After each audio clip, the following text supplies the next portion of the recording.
Mr. Brandt, you have a right to speak to me before I sent you. Is there anything you'd like to say, sir? Yes, Your Honor. You can do it from there, but it might be more comfortable at the podium.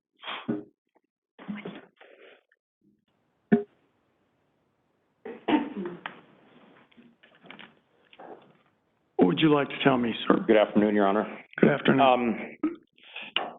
First, I will apologize for disruptions with the WebEx, and I will ask the court to be patient with that because not necessarily all those people are on my side. They may be deliberately trying to disrupt. I'm not holding you responsible for anything they do.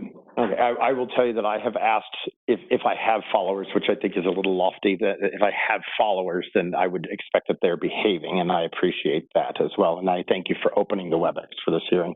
I think it's obviously an important day and an important question. First of all, I drove this plea agreement. I want the court to know that. I think that my attorneys did a great job. I think that they mounted great defenses. I think there are perhaps legally defensible questions associated with these cases. And I think that my need to accept accountability for the fact that words do have meaning was outweighing any of those potential legal remedies that I might be able to enjoy. And I would argue that I have shown in the last year and a half that I'm capable of towing the court's line. I don't know, how many days did you say we had credit? 80. Well, I have 85 days of credit for time served. That reflects the fact that it took some time for me to revoke my bond and start earning that credit. I actually was in custody for nearly 6 months. And while I was in custody in Jefferson County, I took advantage of their behavioral health unit services. And I did that. That's a voluntary thing. I was completely compliant with that. We were driving towards a veterans court solution, which we did not seek here. I'm not sure why we did, but that's fine. But in fact, sorry. I was in fact accepted in Jefferson County for their Veterans Court program. They have resources available for me. They have educational resources available for me. And some of those resources could include law school, which I realize is a large hurdle for somebody with a felony conviction, but it's not an impossible hurdle. I took advantage of those programs. I was 100% compliant. I never even had so much as a verbal write-up the whole time that I was there. When I got out of custody a year ago, I sought the treatment. I sought Mr. Mears. Mr. Mears is in my area. I have moved out of the Denver metro area. In the time that I've been out of custody, I have achieved stable housing. I have achieved a property that I'm trying to build. It's 35 acres. I have achieved a much higher degree of mental health. At the time that these incidents occurred a year and a half ago, both of my parents were in dire medical condition. As Mr. Rudolph indicated, I went to Montana because my mother was on a ventilator. I do think that the mortal condition of my parents was a major factor. And I will also say that I've not discounted a substance abuse question. That's not a question. The question was not, did I have a substance abuse past? The question was, has it been addressed? And that question has been addressed. I've been sober for nearly 2 years now. So would I be objected to substance abuse treatment? I'm not sure. The reason why I asked to be taken off of the screenings was that they just, for 2.5 years, there was nothing there. I've worked to address that.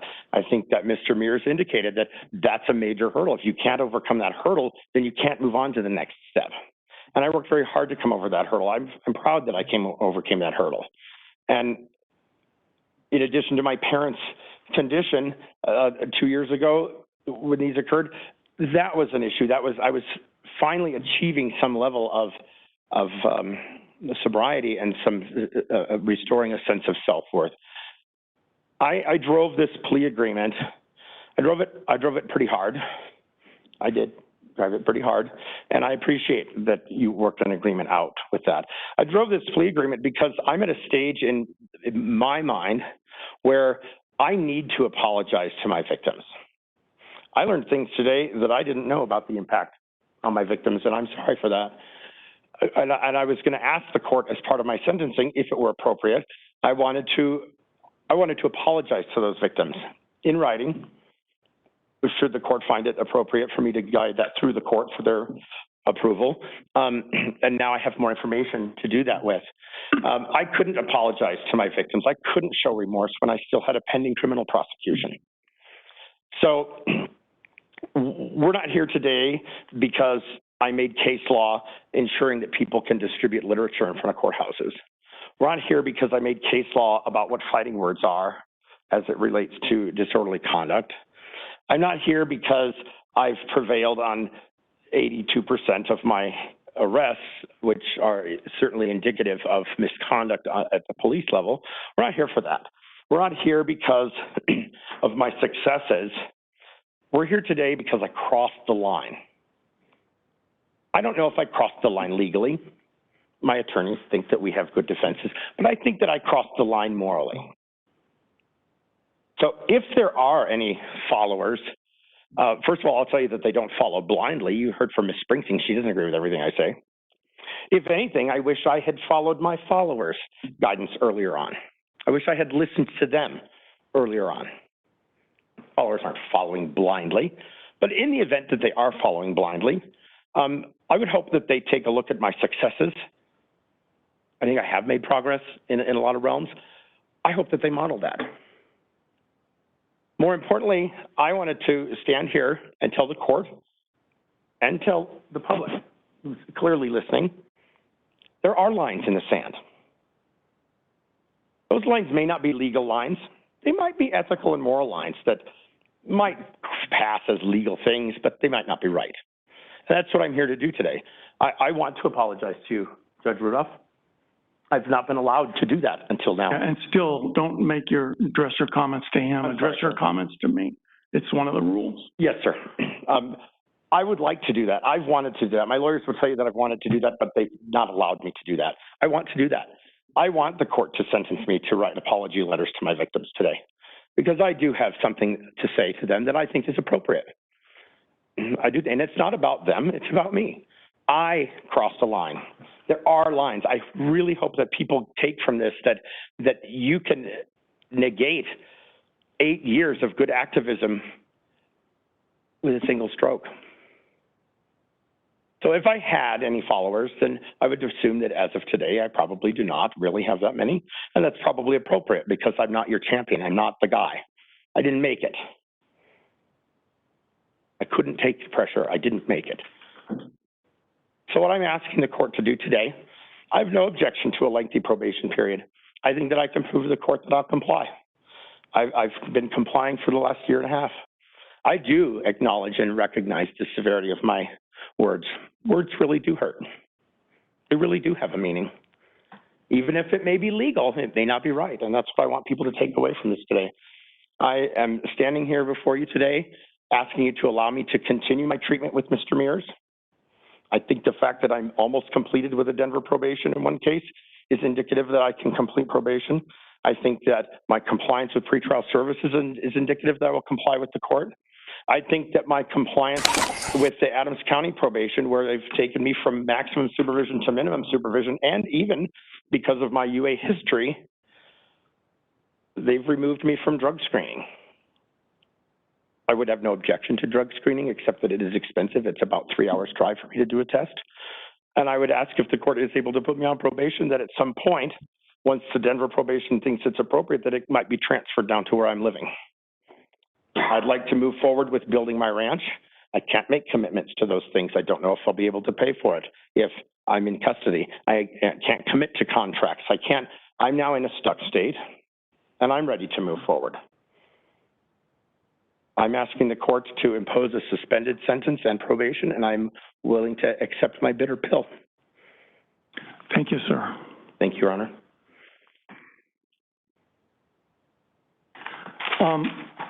Let me start out with a couple general comments. First of all, I've never heard of Eric Brandt. If he didn't make the sports pages of our local paper or the Wall Street Journal or the New York Times, I've not heard of him. It's been 2 decades probably since I've watched or listened to any local media. I don't know if that's good news for him or bad news for him, but that's the fact. The other general thing I wanted to say is I am, as I think all judges would be, a little bit uncomfortable being in this position where the victims in this case are judges. We are all trained to be hypersensitive about conflicts, and this makes me uncomfortable. But when judges are victims, only judges can impose sentences because only judges have the power to impose sentences. Could we bring a senior judge in here to have done this case? Sure, but it's the same problem. The senior judge is still a senior judge with judicial powers. The good news, I guess, is that I'm retiring in 4 days. And so unlike senior judges who will continue to be senior judges, I will not be a judge after April 30th. I'm not doing the senior judge program. I'm not doing any judging. So maybe this is sort of the best accidental solution to this intractable problem of judges imposing sentences when victims are judges. The third thing I want to talk about is these questions that have been raised by various people about different theories of criminal punishment. And our statutes, of course, require us to consider all the justifications for punishment, retribution, deterrence, incapacitation, rehabilitation. But I've said this for 30 years from this bench. Of all of those theories, retribution speaks to me more than any of the others. The criminal law is about this social contract that we've all entered into, and I want to talk a little bit about that. I don't want to go on forever, but as I've said before, punishment is really about the social contract. People who have violated the social contract have to pay to come back into the fold. And although we do have to pay attention to deterrence and incapacitation and rehabilitation, all of these theories have profound limits for me. In incapacitation, murderers have the lowest recidivism rate of anybody, and forgers have the highest. Well, then why don't we send forgers to the penitentiary for life? Incapacitation is not a sensible, at least not a complete theory. Deterrence, I have no idea what deters and what doesn't. And there's something unjust to me about punishing Mr. Brandt because we're worried that somebody who likes him is going to do something. That doesn't seem fair to me. Rehabilitation, I have no idea about that. I'm not wise enough to know whether the sentence that I impose today is going to change Mr. Brandt's behavior or not. I've been doing this long enough to be surprised. People that I thought were going to change haven't. People who I thought were hopeless have changed. All I know is that the free will all of us has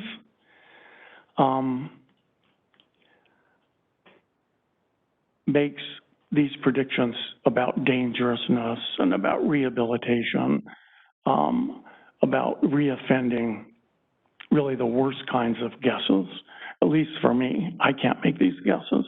So the only, not the only, but the sentencing theory that makes most sense to me is rehabilitation, is retribution. How much do I have to punish Mr. Brandt so he can come back into the fold? And on this point, we're not just talking about the social compact our forefathers entered into in 1789. It's not, it's way deeper than that. And because I'm focus on retribution. I focus on the crime that bring people here. That's the only thing that gives me jurisdiction. What's appropriate to punish Mr. Brandt for what he did, not for who he is, not for what his followers do, not for what he did in other cases. This is why I don't pay as much attention to criminal history as some of my colleagues. Here's what he did in this case. He told Judge Rudolph's staff, and I know this has been said, but it's worth saying again and again and again during the sentencing. It is my thought that Judge Rudolph should be violently murdered and have his brains splattered on the faces of his children. There's much more to it than that, but I think that encapsulates it. I want to know who in the world thinks that that's okay. Nobody thinks that's okay, including Mr. Brandt. It's not, Your Honor. I'm not asking you if you think it's okay, Mr. Brandt. I know now that you know it's not okay. That not only violates the social contract, it not only violates the law, it violates 200,000 years of human evolution. We are all in this together. There are lines we cannot cross. It's hard for me to say this. I'm an unreconstructed libertarian at heart. There were aspects of this job that were hard for me. I don't trust the government in lots of dimensions. But there's one dimension that I not only trust the government in, but I've devoted my life to. And it's enforcing the social contract that says it's wrong for you to tell somebody you're hoping their brains get splattered on their children. And if anybody listening is not offended by that, there's something wrong with you. You are loons if you're not offended by that. And it doesn't matter how many YouTube videos or how much press you can get by being loons, you're still loons. And the widespread dissemination of lunacy does not change the fact that it's lunacy. Here's what makes it hard for me in this case. Mr. Brandt richly deserves the penitentiary, and I'm going to send him to the penitentiary. But and this happens sometimes, the person who gets sentenced is sometimes not the person who did the crime. They've changed, they've grown. Let me tell you, they always say they have. Whether they have or not, I don't know. I take Mr. Brandt at his word. I believe he's truly sorry for what he did. I was impressed that he talked about how this crossed a moral line. No kidding. I'd like all of you to think about how you would feel if somebody with real power, not fake, cowardly power, real power, like I have, said something like that to you with the power to make it happen. It's terrible. Those of us with real power, not fake, cowardly power, don't like imposing sentences. This is the worst part of my job. I get no joy sending people to the penitentiary, none. And judges who do get joy out of it should retire. They're psychopaths. Only a psychopath would get joy out of inflicting the kind of pain that I'm about to inflict on you, and I get no joy from it. And only psychopaths would get joy from inflicting the kind of pain on Judge Rudolph and these other judges that you inflicted. Judge Rudolph can take this. When I was thinking about this case over the weekend, I thought, here's what I should do. I should give Mr. Brandt probation on the condition that he and Judge Rudolph go 3 rounds in the ring, and I let Judge Rudolph pound you into the into the canvas. That's what I would like to do. But unlike you, Mr. Brandt, I can't do everything that I want to do. I'm bounded by the law. I'm bounded by the social contract, and I can't just say anything or do anything. So there are restrictions on what I can do. This behavior deserves the maximum sentence, which I'm not going to impose, for several reasons. First of all, it was quite meaningful to me to hear that Mr. Brandt has done so well in probation. He's a Navy veteran. That means something to me. That means he, at one time, knew that he had a social contract to defend. And I appreciate his service, and he should get some honor for that. Also, I think it was hard for him because I take it that this does not come naturally for him to come to the podium and say that what he did was wrong. There's probably nothing any of us ever does, other than sentencing people, which fortunately most of you don't have to do, that is more hard than saying we're wrong. And I appreciate that. Mr. Brandt, on each of these 3 counts, you're sentenced to 4 years in the Department of Corrections, plus a mandatory 2-year parole period. These sentences will run consecutive to one another. And I have 85 days pre-sentence confinement. Is that right, counsel? 85 days? Counsel. Counsel. I'm sorry, Your Honor. 85 days pre-sentence confinement? Yes, Your Honor. 85 days, we'll put that on count 1. Fees and costs in the usual felony amounts. Is there restitution? Your Honor, if I could ask to reserve, please. Restitution's reserved for 63 days. I know we have a jillion people on for the rest of my docket. I'm going to take 10 minutes and we'll finish it. Mr. Brandt is remanded to the Department of Corrections. Strong. Thank you. Thank you, counsel. I have Brother. paperwork. We love you, Eric. Sorry, Eric.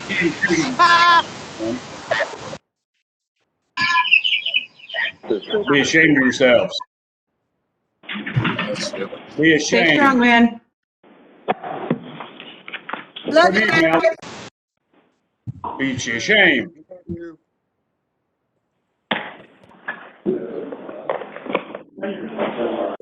Stay strong. Love you, Eric. Judging on your feelings don't trump rights. We love you, Eric. Stay strong, brother.